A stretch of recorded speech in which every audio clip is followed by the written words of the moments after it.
नमस्कार मु doctor Jagannath Tripathi consultant anaesthetist Apollo hospital रे कार्यरत अछि। आज आमे आलोचना करिबा लैबोरेटरी रे व्यवहृत होतबा डिफरेंट एंटीकोआगुलेंट उपरे।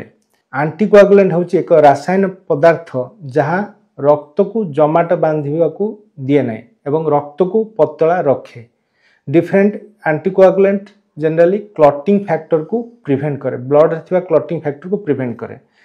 आमे डिफरेंट एंटीकोआगुलेंट जोटा कि लैबोरेटरी यूज करू।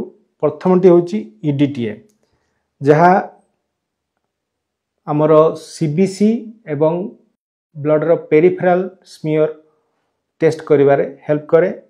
जनरली एटा होची लीला बा लैवेंडर टोपी थिबा ट्यूब रे आसे आउ यह ब्लड रे थिबा कैल्शियम को चिलेट करी क्लॉटिंग को रोके।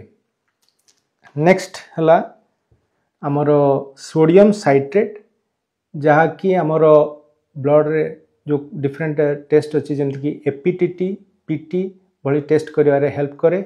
यह नील बा लाइट ब्लू टोपी थिबा ट्यूब रे आसे।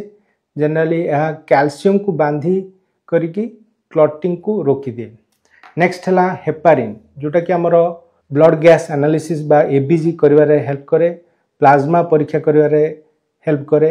जनरली यह एंटी थ्रोम्बिन को सक्रिय करी क्लॉटिंग को रोकी थाए। जनरली यह सबुज टोपी थिबा ट्यूब रे आसे। लास्ट होची सोडियम फ्लोराइड जोटा कि आमर ब्लड ग्लूकोज एस्टिमेशन रे यूज करा जाए। आउ यह होची धूसर बा ग्रे कलर टोपी थिबा ट्यूब रे आसे।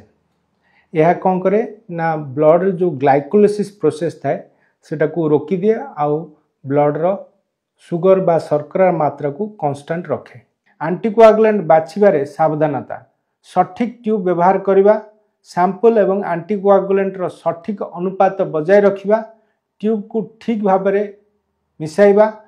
एंटीकोआगुलेंट रक्त परीक्षा रे एक गुरुत्वपूर्ण भूमिका ग्रहण करे। प्रत्येक एंटीकोआगुलेंट रो निर्दिष्ट व्यवहार एवं प्रभाव थाए, तेणु डीएमएलटी छात्र छात्री याकू सठिक भाबरे बुझिबा आवश्यक। धन्यवाद।